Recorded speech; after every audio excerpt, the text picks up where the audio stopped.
semuanya. Hai, selamat siang, selamat sore, dan salam sejahtera untuk semua.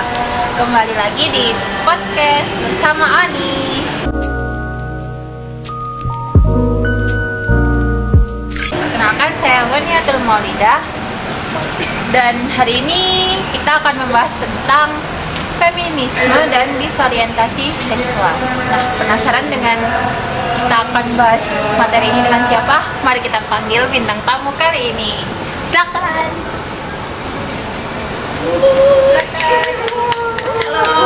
Halo Ani. Halo semuanya. Silakan duduk. Halo. Waduh. Sorry. Gimana nih kabarnya hari ini? Ya baik. Ada kendala nggak buat datang ke sini tadi? Apa tuh? Lancar sih. Paling susah cari driver aja. Oke, sebelum kita mulai materi kali ini, boleh nih kita kenalan dulu mulai dari itu. Halo, perkenalkan saya Alet yang Daza, biasa dipanggil Dea. Terus saya Ayu Laras Pramana, biasa dipanggil Laras. Saya Davirisa Dimingklum, bisa dipanggil Risa. Saya Dimas Sugianto Putri, bisa dipanggil Diva. Oke, jadi seperti yang udah aku jelasin sebelumnya ya ke kalian, di sini podcast ini kan kita bahas tentang feminisme dan disorientasi seksual menurut kalian sendiri. Apalagi sekarang tuh udah marak banget yang namanya disorientasi seksual terhadap sesama remaja. Apalagi sekarang tuh banyak banget yang anak di bawah umur tuh masih tabu gitu menyangkut masalah ini. Padahal seharusnya kan ini udah jadi pembelajaran yang udah disebarluaskan gitu. Maksudnya bukan hal tabu lagi kan. Oke, kita langsung aja ya.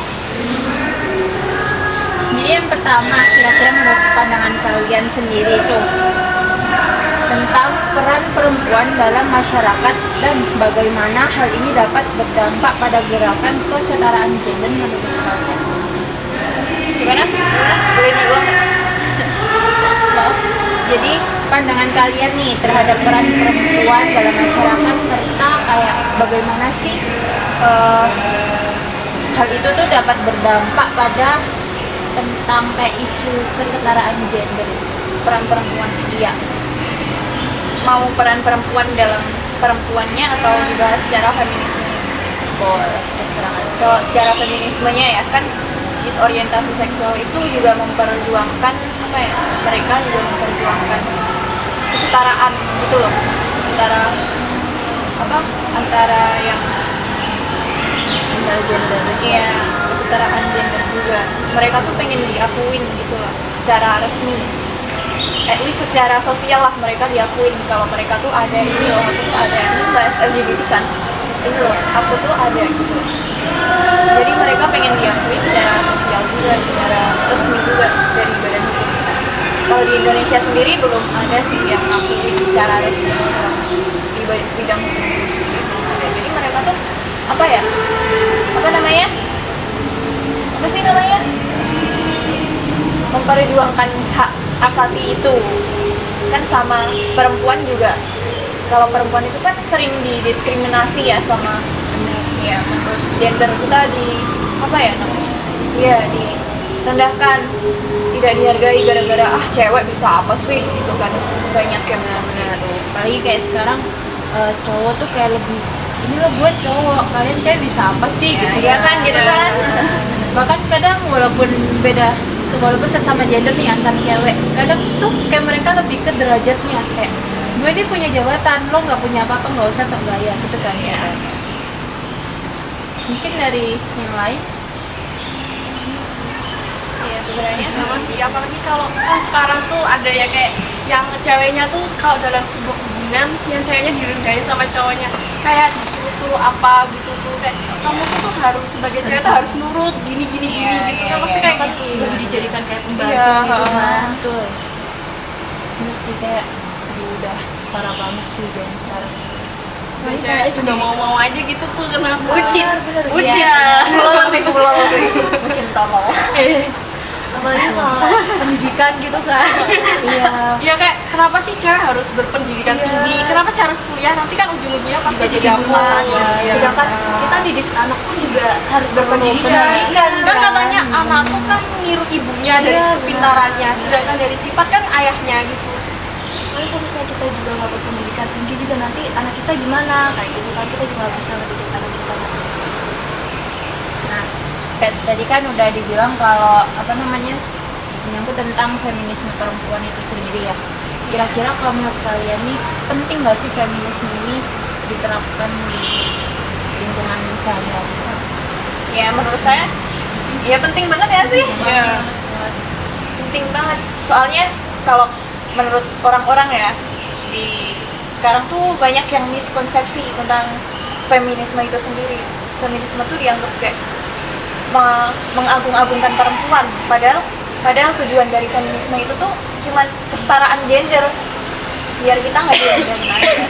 Menurut saya ya penting lah supaya perempuan juga bisa ngelakuin apa yang dia bisa dan berdampak juga kan bagi masyarakat. Itu sih. Kalau aku sendiri Sama penting. kalau misalkan menurut pandangan kalian ya kan penting banget nih feminisme itu ada di kehidupan sehari-hari. Nah, untuk tantangan sendiri nih yang mungkin kalian sendiri ngerasain ya gimana perjuangin feminisme itu sendiri di lingkungan yang kadang tuh mandang gender tuh kayak yang kamu cewek kamu bisa apa gitu kan, banyak yang gitu. Kira-kira menurut kalian tantangan terbesar apa sih yang dihadapi gitu buat perjuangan? Mungkin dari kamu boleh. Mungkin tuh lebih kayak direndahin dari segi ekonomi.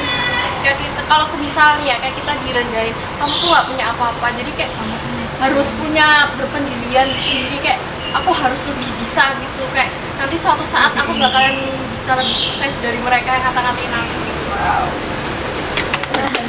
Motivasi yang bagus. Nah, jadi motivasi nih. Kalian dengerin ya, harus banget motivasi gitu. Dari yang kan jadi kendala, kalau misalnya direndahin harus jadi iya Berusaha untuk lebih baik. Nah, dari yang baik kayak mereka yang dulu tuh ada kata-kata gini. Kalau kalian diolok-olok, kalian kayak misalkan dikatain, ih badan kamu gede banget sih, terus ih rambut kamu kecil banget sih. Ingat, nah benar. Terus ingat gini kayak apa ya? Mereka aja hal sekecil itu mereka perhatiin gitu, otomatis mereka tuh nggak sepenuhnya benci kalian, tapi jadiin itu buat kayak oh Iya, mereka ternyata seperhatian itu sama aku. saya bahkan gitu. hal kecil apa sekecil apapun yang ada di diri kita itu mereka tuh kayak tahu care ngerti gitu banget loh. ya, Jadi kan? perubahan dari kita, kamu kok gini sih berubah ya gini pasti mereka kayak ngamatin Dan dia kita tujuannya, gitu kan. iya, Ngamatin kita. Notice banget. Kayaknya kayak udahlah omongan dari mereka tuh anggap aja motivasi dorongan diri buat kita. Oke, lanjut nih. Oh, tantangannya tadi. Heeh. Kalau dari aku sendiri ya, karena aku tumbuh besar di apa namanya lingkungan yang patriarki. Jadi mereka tuh selalu cowok. Dulu aku sebenarnya nggak dibolehin buat kuliah di Malang ini. Karena aku cewek. Karena aku cewek. Sedangkan sepupuku nih, mereka tuh pada kuliah di luar Pulau Jawa aja dibolehin. Karena mereka cowok. Sedangkan aku masih di Pulau Jawa kan, tapi nggak dibolehin sama keluarga aku karena aku cewek. Ya mungkin mereka tuh mikirnya kan kamu cewek gitu takut diapa-apain. Iya tuh berlaku juga di keluarga aku. Iya. Patriarki itu namanya patriarki teman-teman. Mereka selalu merendahkan cewek dan mengagung-agungkan cowok. Akhirnya aku bisa kuliah di sini juga gara-gara ada sepupuku di sini dan itu cowok. Oh. Jadi kayak lebih ke tantangannya tuh lebih kayak kurang dipercaya gitu ya buat jaga diri kita. Gara-gara cewek kita tuh jadi dianggap lemah gitu. Dianggap. Tapi ada benernya sih buat apa? Buat ngelindungin itu karena apa ya? Cowok sekarang udah Iya, apalagi nggak sekarang kan ada ini ya. banyak kasus-kasus kayak gitu. Tapi bukan berarti itu apa ya, bukan berarti karena kita cewek kita lemah terus kita tuh nggak bisa apa melindungi diri sendiri. Kalau misalnya cowok, oh tadi cowok loh kayak gini, cowok zaman sekarang tuh kayak gini, nah kenapa yang salah yang disalahin ceweknya? Ya pasti disalahin, kenapa kok nggak berontak, kenapa nggak gini gini gini ya. Kenapa yang disalahin ceweknya, padahal yang apa yang bejat siapa? Ya udah. Dan juga kayak pikiran mereka tuh kemana sih gitu kan. Oke, lanjut nih. Kira-kira ada nggak sih perspektif dari Islam sendiri yang mendukung atau menentang konsep feminis tertentu, kayak seperti pembebasan seksual dan pemberdayaan perempuan gitu, ada nggak? Kalau tentang seks kayak apa LGBT itu kan dari pemerintah tuh emang tidak dibolehkan, dan di dalam agama kita sendiri di Islam kan juga tidak dibolehkan. Tapi banyak yang kayak mendukung, kayak Iya. menormalkan gitu loh. Jadi kayak nggak usah siapa-siapa. Jadi aku dulu SMA itu punya temen, dan dia itu gitu, jadi dia itu melencong. Nah kok iya belok, jadi dia awalnya tuh kayak cuman dia nyaman berada di dekat temen cowok gitu loh. Terus habis itu lama-lama tuh dia tuh iya kayak makin suka sama cowok kayak gitu. Tapi kalau misalnya jujur, kalau misalnya apa namanya orang kayak gitu tuh, kalau misalnya kita temenan sama dia tuh nyaman sih sebenarnya, kayak enak aja. Cuman yang jadi permasalahan tuh kenapa dia nggak bisa lurus kayak gitu loh, kayak melencong dari yang seharusnya kan. Tapi kayak gitu tuh kebanyakan ini nggak sih, kayak mereka menemukan diri mereka tuh di Ya, Ada faktornya juga sih, biasanya kan dari kayak keluarganya kayak kurang kasih sayang, terus dia tuh dapat dari temennya gitu sesama kan, yang saling pengertian gitu, saling ngasih Kalau teman motivasi. aku itu masalahnya itu dia dulu gemuk ya, jadi dia cowok itu kayak badannya tuh berisi, terus dia tuh kayaknya dia dapat kayak semacam dapat bully gitu loh dari teman-temannya. Terus habis itu dia berubah kan. aku tuh apa ya, aku sempat denger ya, kan aku sering cari-cari tentang isu ini ya, karena aku juga bergerak di bidang ini juga. Terus mereka tuh kayak apa ya, mereka tuh defense themselves tuh kayak kita tuh born this way gitu, Tuhan nyiptain kita gini, mereka tuh defense-nya itu. Nah kalau itu tuh termasuk dari takdir nggak sih kalau misalnya mereka belok gitu? Juga sih, tapi lebih menjerumus ke lingkungannya, tergantung lingkungannya. Kalau dia tuh lingkungannya ya kayak tadi gitu, kerumunannya teman-temannya kayak yang belok-belok itu, dia tuh Pasti otomatis juga ikutan. Dan dari dalam faktor diri sendiri, kayak mungkin dia tuh rasa kesepian atau pernah dikecewain, trauma gitu, itu bisa jadi juga sih kayak gitu. jadi kan kayak otomatis itu balik lagi ke diri Diri sendiri, pribadinya, ya. gimana niat dia gitu. Kalau toh pure buat temenan kan ya udah temenan aja gitu, maksudnya nggak melibatkan hal yang lain gitu kan. Oke, selanjutnya kira-kira nih, menurut kalian sendiri bagaimana sih feminisme ini bisa mendukung dan memahami isu-isu yang terkait dengan disorientasi seksual? Mirip pertanyaan pertama tadi nggak sih? Iya, hampir mirip, cuman ini lebih ke yang gimana sih feminisme ini kayak dia tuh mendukung nggak? Kalau yang tadi kan kayak keterkaitannya kan, kalau yang ini dia lebih ke mendukung atau enggak? Kalau secara general ya, feminisme barat itu mendukung sih, mendukung, soalnya mereka juga menyuarakan kesetaraan gender juga, pengen diakuin juga. Feminisme juga gitu kan, perempuan juga pengen di apa, iya disetarain sama gender-gender yang lain, gitu gitu sih.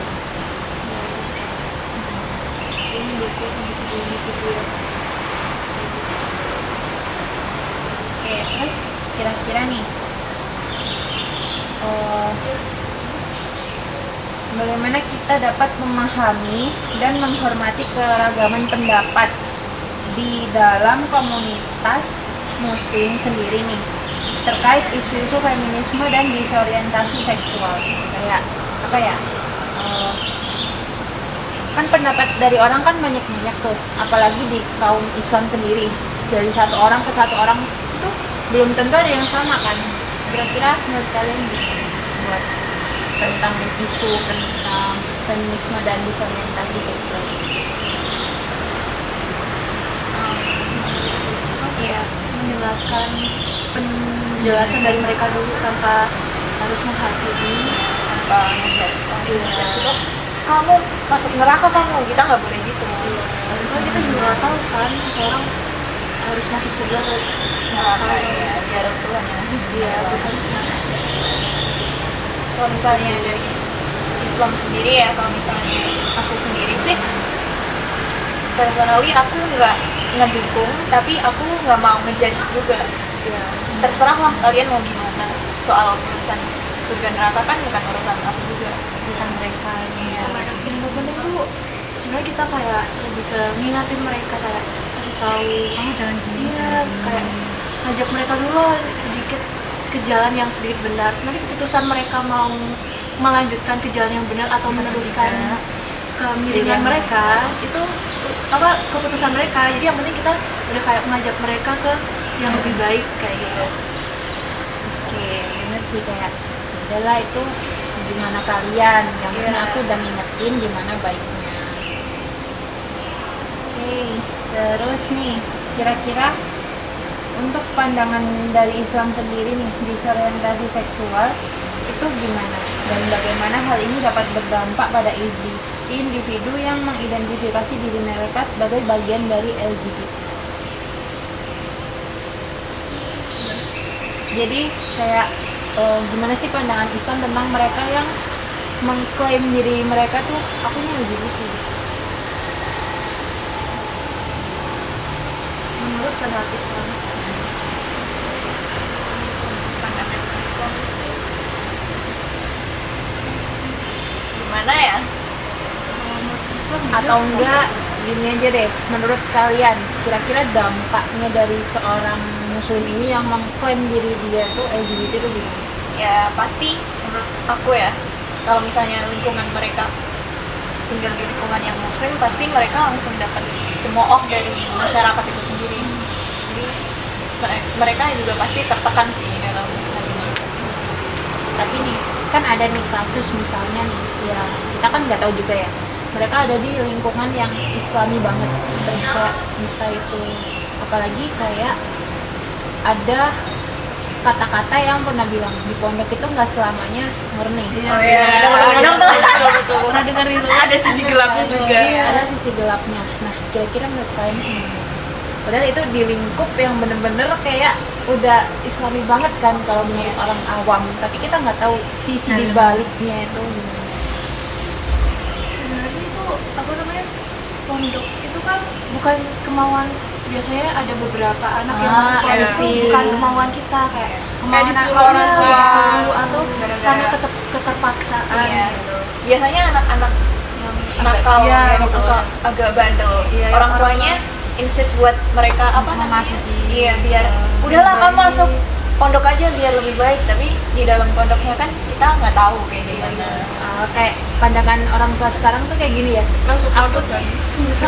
Kayak udahlah masuk pondok aja, aku udah nggak sanggup Iya, gitu. gitu. Kadang kayak udah lepas tangan gitu, nggak diperhatiin lagi anaknya gimana. Jadi kadang orang tua kayak nggak mau, lebih ke nggak mau tahu ya gimana Iya. perkembangan anak. Sebenarnya anak itu nakal tuh bisa jadi karena beberapa faktor, mungkin aja karena orang tuanya sendiri atau bisa jadi karena mereka kekurangan apa kasih sayang. Iya, kayak balik gitu kan. lagi ke lingkup keluarga Iya, mereka gimana. kayak gimana.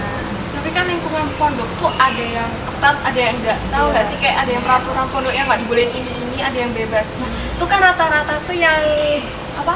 Sering kena kasus kan yang dibebas gitu kan ya. Aku tuh pernah diceritain temanku tuh ya di pondok gitu. Pondok aja tuh yang nggak terlalu ketat gitu, jadi bebas gitu.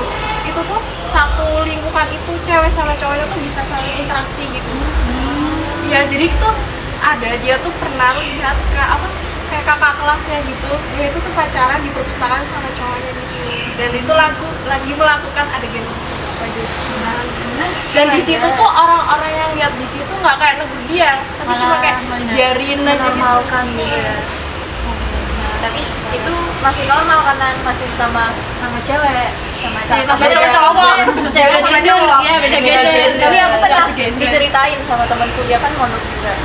Itu mondoknya benar-benar yang ketat banget, benar-benar yang ketat. Terus kayak semua cewek di sana, semua cewek kan.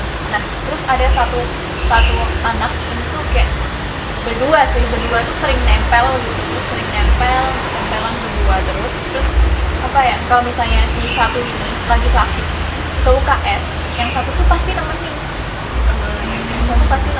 kayak kemana-mana berdua aja.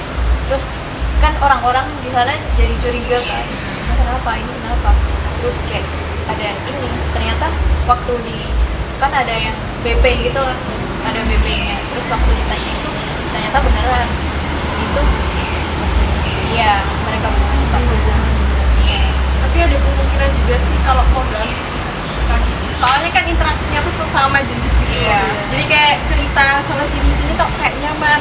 Iya. Apalagi kalau misalnya kita kan di apa ya, masa-masa pertumbuhan kan. Nah, benar banget. Iya, pasti pengen nge-explore gitulah, pengen cinta-cintaan. Tapi kan isinya semua cewek semua, terus aku harus cinta-cintaan ke siapa? Ya udah, akhirnya sama. Iya. Karena lingkungan itu.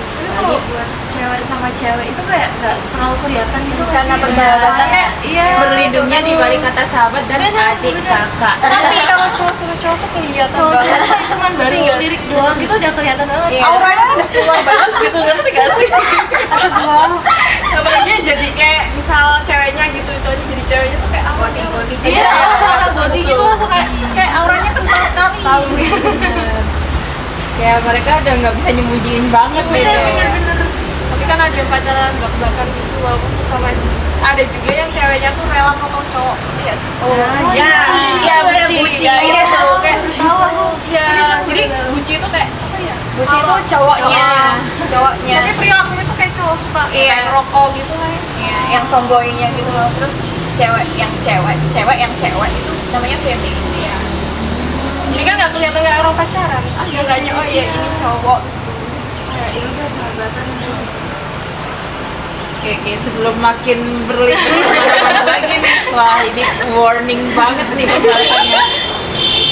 Kira-kira nih, kalau kalian melihat sendiri nih, hubungan antara feminisme sendiri dan LGBT itu kira-kira kayak gimana sih, maksudnya kental banget nggak sih? Kayak misalkan kita mencari kesetaraan, tapi di samping itu kita menormalisasikan LGBT gitu. Kira-kira kalian gimana? Kan nggak dulu deh. Tapi kayak gitu tuh banyak tau. Kalian pernah nggak lihat TikTok yang Iya. Banyak. cowok terus dia nggak cewek gitu, terus banyak kayak apa penontonnya apa Iya, banyak yang suka iya, kayak banyak yang ngedukung kayak dia. mereka kayak ngedukung dia kayak gitu. Terus kadang ada yang cowok-cowok bikin TikTok gitu, kenapa nggak pacaran aja sih kayak gitu loh. Jadi aku sempet kayak nge-scroll gitu, terus aku baca gitu ada tulisan kayak gitu, ih cocok loh ya kalau dilihat-lihat kayak gitu. Ya, itu aneh banget menurut aku sih. Kayak malah ngasih peluang mereka buat Iya lah kayak mendukung support Iya. Sebenarnya banyak sih di lingkungan itu, apalagi di kota Malang gitu ya. Kota-kota besar, Jakarta juga tuh kan. Kalau di Jakarta mah mereka pacaran di publik terang-terangan, berani. Kalau di sini masih agak Tabu tapi Iya. ya tabu, cuman yang udah kecium kemana-mana. Tapi kan masih ditegur gitu Iya. loh. Banyak juga kan pendatang luar kota yang masuk Malang, terus mereka kayak gitu. Terus nih, kan itu tadi kan kayak mereka nyari kesamaan, nyari kesetaraan gender mereka kan ya. Kayak mereka gimana sih kalau aku sama si cewek ini gitu, maksudnya kayak kira-kira aku pantes nggak sih? Terus dari situ kira-kira bakalan ke bawah ke LGBT atau nggak ada hubungan di antara mereka. Bisa aja nggak sih kalau menurut teman-teman hal itu bisa terjadi atau enggak? Kalau misalkan nih ada sebut aja namanya si A. Si A ini dia ingin tuh mencari kesetaraan gendernya. Aku pengen nih dipandang lebih gitu. Aku nggak mau direndahin lagi sama cowok gitu. Terus kalau misalkan aku di pandangan cewek itu gimana sih ya? bisa aja sih. Iya, Soalnya nggak kan, menutup kemungkinan. kan sama cewek tuh kayak Saling perasaannya mengerti, saling saling mengerti. mengerti. Kayak kamu tuh lagi ada masalah kan kita langsung care gitu. Bisa aja sih. Nggak menutup kemungkinan. Tapi itu menurutku desperate banget sih. Soalnya bukan malah apa ya, bukan, kita kan feminisme tuh mencari kesetaraan antara perempuan dan laki-laki ya, tapi kok malah apa namanya nyari kesetaraan itu di perempuannya doang. Yes. Jadi itu desperate banget sih menurutku, bukan tujuan feminisme yang sebenarnya. Terus kalau yang tujuan feminisme sebenarnya menurut kamu gimana? Ya, mencari kesetaraan gender itu antara laki-laki dan perempuan.